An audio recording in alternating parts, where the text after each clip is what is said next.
Funding for Discovery Road, brought to you in part by the National Park Service.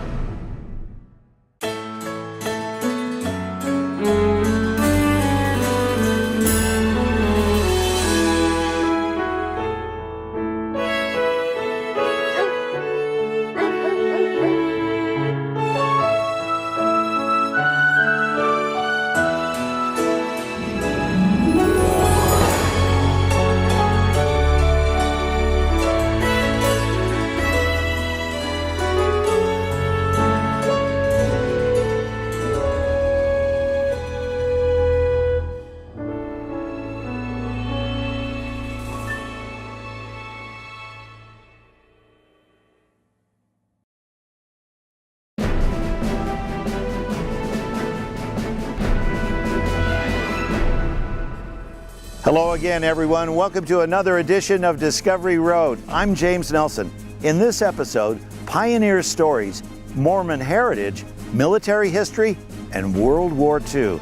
Quite an impressive lineup, and they're all connected in some way along Heritage Highway 89. We'll find out why. So pack a lunch. The car door's open. We're heading out for another amazing road trip. Spring City, Utah, which is more like a town than a city, has so much history, it's been placed on a very special list, the National Register of Historic Places. Notable buildings and homes, stunning architecture from yesterday, a gathering place for artists, musicians, and writers, all tucked neatly within 2 square miles, which makes Spring City not a town, but more like a 19th century village. History flourishes here, but something important is missing. Military history, a lot of it, which is why we've gone back to school, the Spring City School, for a lesson in history. The City Council proposed this project. I think there was unanimous and enthusiastic support because we realized it was kind of an oversight that we didn't already have a Veterans Memorial Monument here in the city. And Spring City ought to have a Veterans Memorial. We have a great heritage in Spring City, pioneer heritage, architectural heritage. We don't have a military monument or memorial, and that heritage is very important. So, and we moved right from the pioneer era, the turn of the century, that pretty well had ended. Things were looking pretty good. And then the conflict in Europe, and people were willing to go and serve.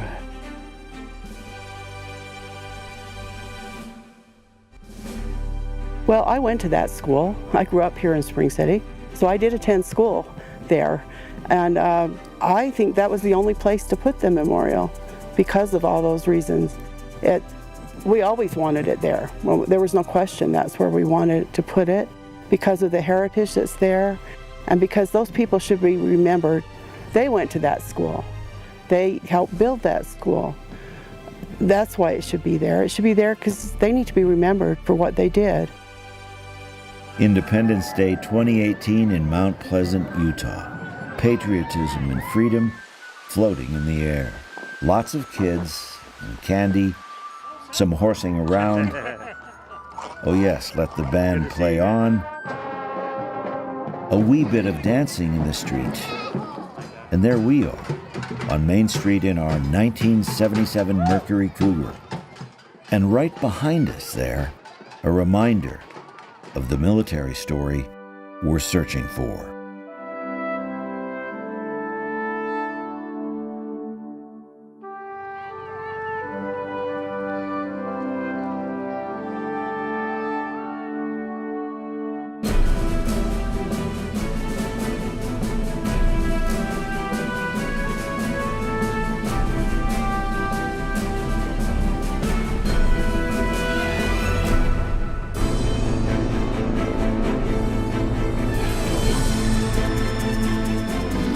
The B-17 airplane was called the Flying Fortress during the Second World War.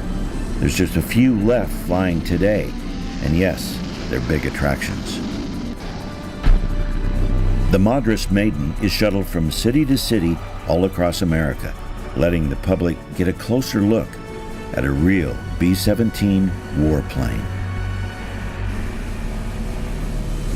The B-17 was so memorialized in the stories of what it would go through, I mean, literally hell, and make its way back.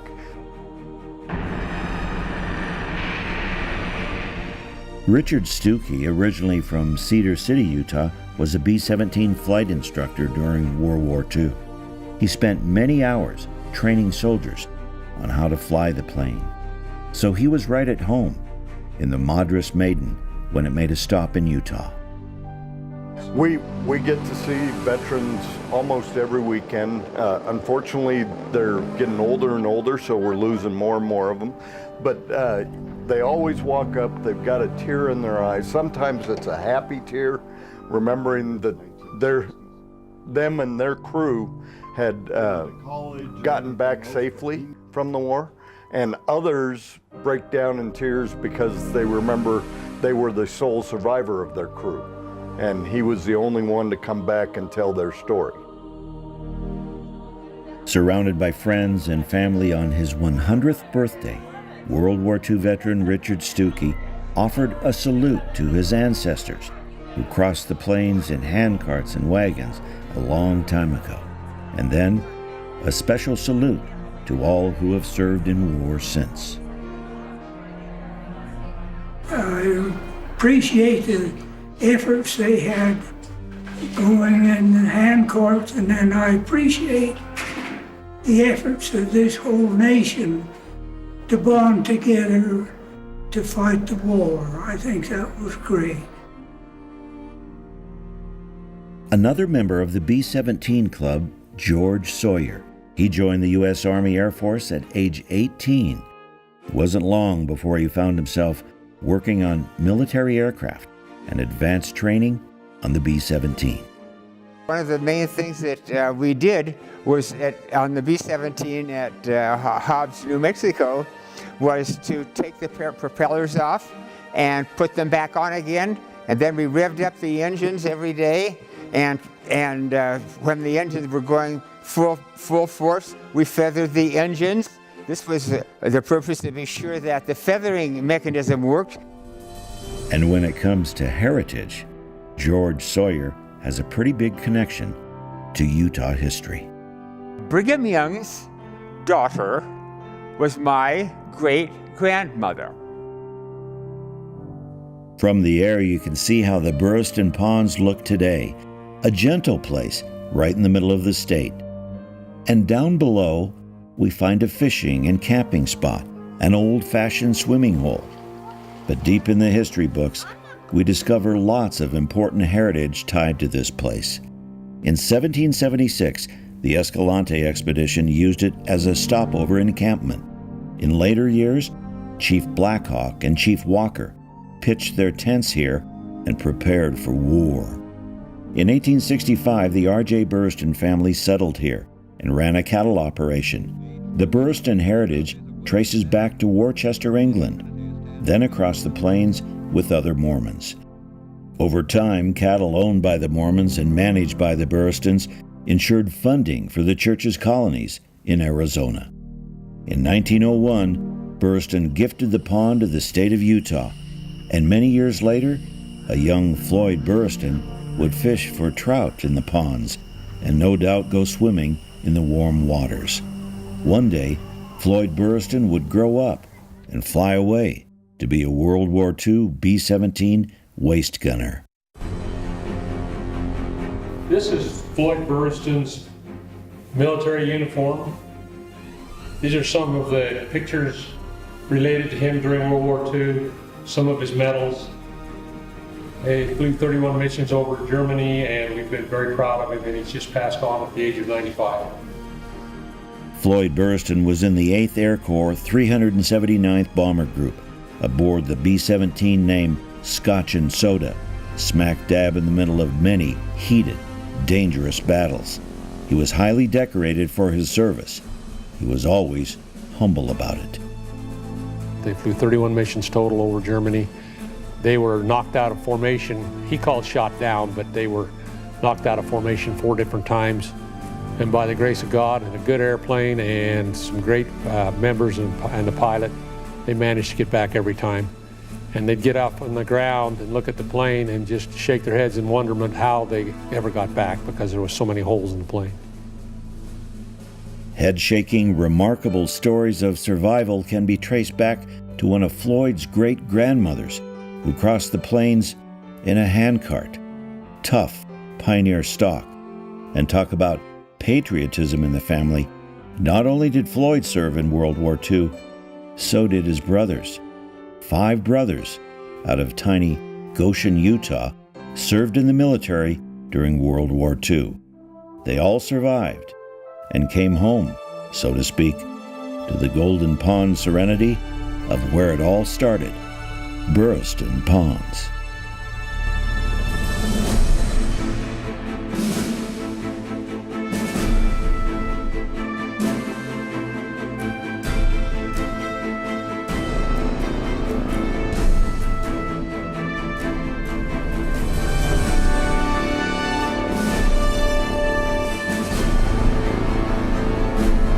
This story is about family, heritage, and the bridge of war that one family has proudly crossed time after time.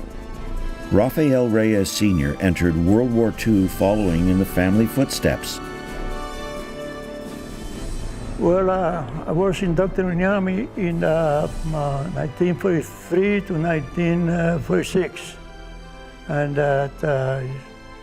completed my training in Puerto Rico. After 3 months, they loaded us in the Army transport. And we didn't know where we were going. So 2 days later, they told us where we were supposed to go. He would go to Panama, where his brother, Sergeant First Class Brother, was stationed. It seemed that the desire to serve was really 2 factors. The depression in Puerto Rico was very severe. It was not uncommon to have people work in the sugarcane fields for $1.25 a week or something like that. So they joined the armed services and also were drafted during that time. So my father's brothers served first, and he followed them as they served either in Korea or in Europe or in France or in Germany. So very proud of that. My nephew is currently a captain in the United States Air Force, assigned in Massachusetts. So we love our country, and we believe in serving and supporting the nation that's blessed our lives. Among the many family war stories is one deadly image frozen in the mind's eye. My uncle served in the Battle of the Bulge. Was in 1941. He told me a story that when there was a heavy winter, at 20 below, and he was frozen in a foxhole with a friend of his frozen dead. And every time he got his head popped up, there was a sniper trying to get him. So luckily he was rescued and he survived. We could not have made our family possible in Puerto Rico during the Great Depression or coming to the United States without the aid of family. And then at that time, individuals, sometimes strangers, and sometimes just extended family members, realizing the potential of what America had to offer, gave great counsel to my father and other family members of how we can contribute to the success of this country. So when we look at it as an opportunity to give back to this country, serving in the armed services was a great honor. No question about that.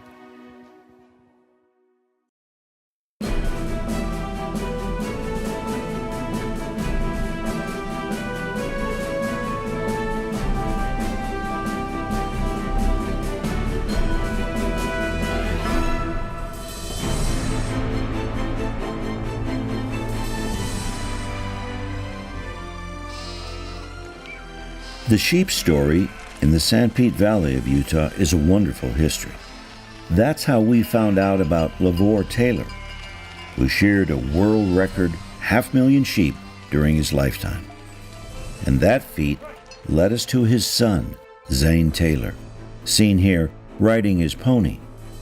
You see, little Zane used to play cowboys and Indians, but he would also learn to shear sheep, work hard, and survive. World War II erupted and Zane was drafted. The 19-year-old Ephraim, Utah young man would never be the same. In his book, Lesser Heroes, he would write about going into the army, ending up on the front line in France, Germany, and Belgium, and calling it the most scary, exciting, and frightening time of his entire life. And now, looking back, he credits his father for preparing him for war. I found out by being with my dad how really tough he was, how hard he worked to provide for his family. The fact that he worked really hard, it helped me when I got in the Army and had to go over in Patton's Third Army, and I was in the infantry. And the infantry is the guys up front, you know, they're not back somewhere else. And so my dad helped me to be tough and accept whatever. I was ready to be wounded. I just hoped it would be an easy wound, not a bad one. But my dad was so good to help me do that. Zane Taylor's war book mentions his great-grandmother who left Denmark back in 1852. She crossed the ocean and then the plains, but she lost 2 sisters in that journey. She would push on with her life, however, becoming a midwife, delivering over 1,500 babies. No surprise, then, that this World War II soldier calls his ancestors stalwart pioneers. If not for a family scrapbook, we might forget about Roland Hoyt. Researching Dad's war experiences was heart-wrenching. I became painfully aware of the horrors he endured during World War II.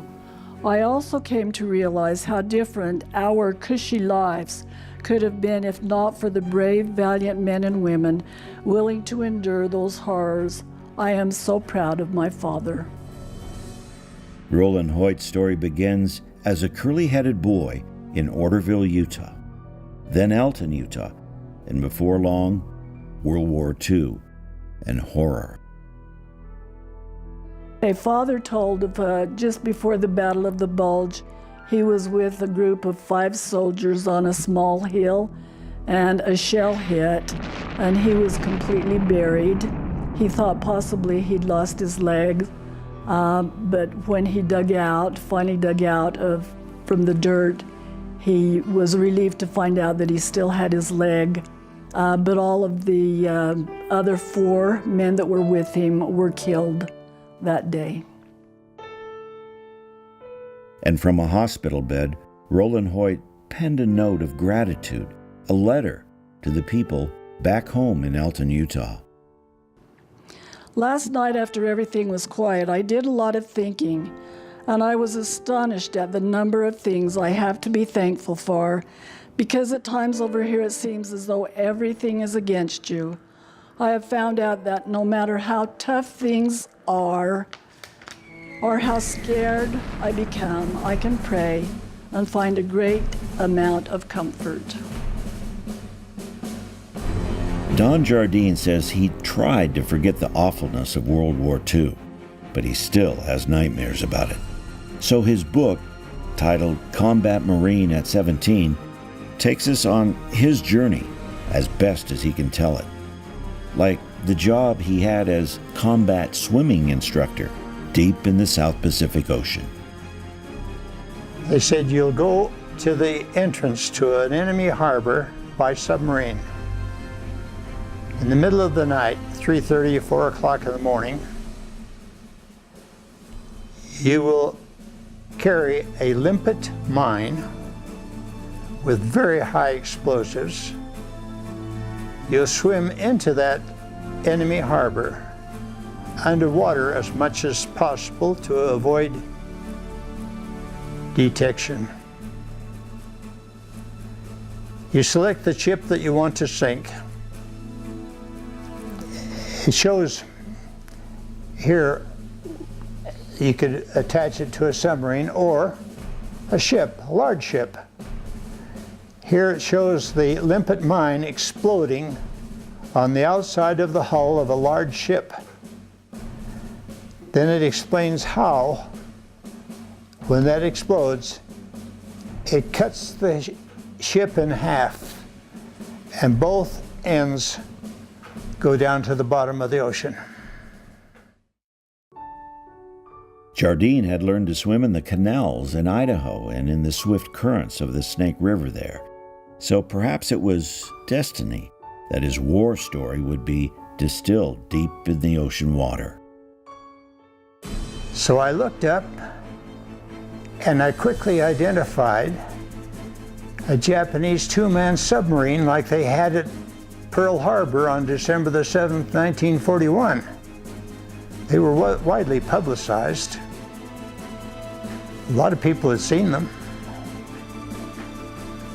Wrong. My buddy and I were about 20 feet apart, and I illustrated in my book the situation, because it wasn't a submarine. It was a great white shark. There are 104 stories in Gourdin's riveting book. Each one makes you wonder how he ever made it back home. There have been so many times that the good Lord must have been protecting me, because I've been strafed and I've been bombed and I've been shot at with machine guns and with mortars and with rifles and etc. I got 2 Purple Hearts out of it. There is one more thing you should know about this decorated Marine. After the war, he became very successful professional artist. And one of his best friends? Comic strip artist Charles Schulz, the man who created the Peanuts cartoon character. Mort Walker, who did Beetle Bailey. Sparky, Charles Schulz, who did Peanuts comic strip. And many others, not just cartoonists, but painters. Painters that have painted for Hollywood and for museums are dear friends of mine, and I treasure their friendship and I admire their ability. Don Gourdin says reliving his war story in order to write the book was not easy, but his talent as an artist did help. 30 drawings in the book are from his own hand. They bring out the expressions, the true images that he remembers, thereby telling the whole story for us.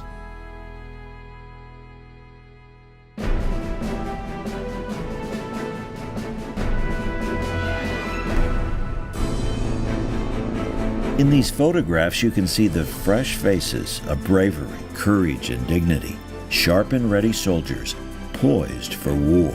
But those youthful images have faded into history, leaving old-timers pushing walkers, using canes, dealing with arthritis or hearing aids, but they're soldiers forever. That brings us to this man, Doc Hedelius. You see, he's the one who gets the call for a soldier's last goodbye.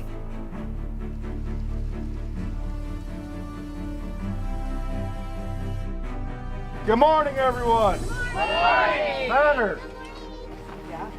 On behalf of Veterans of Foreign Wars, Post 9276, and the American Legion, Post 4, welcome to Mount Pleasant on this beautiful Memorial Day.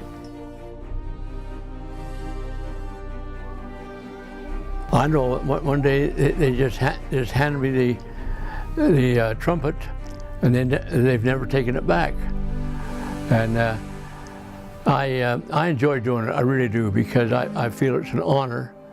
I do it with both the VFW and the American Legion, and I feel quite honored to do it.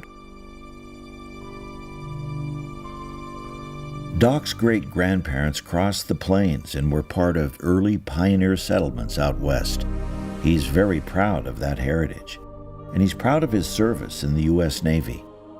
There he is, right there, a young, brave soldier. Okay, you did a good job. Thank you. I'll see you next Tuesday. Okay. All right, great job. Thank you. Will come up and thank us for what we've done. And that's all the pay that we need, is just the gratitude of the family. Family gratitude is something Doc and his family know a lot about. Our oldest son was named Ryan Keith. He retired from the military, and he was not quite 50 years old when he passed away. And inasmuch as he had spent a good portion of his life in the military, it seemed appropriate that he be buried in a veteran cemetery. And so he's buried at in the veteran cemetery up by Camp Williams. And I officiated there. I played taps, and I also dedicated his grave. And I folded and presented the flag to my wife. It was a very, very touching ceremony.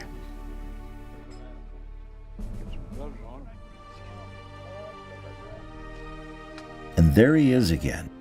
Another call came in, and Doc was ready to go to work. There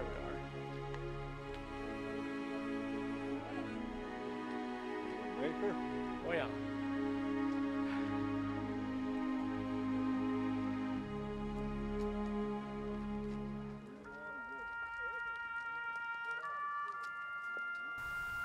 Well, I feel it's important. It's the last thing we can do for the departed one, and I feel honored to be a part of it.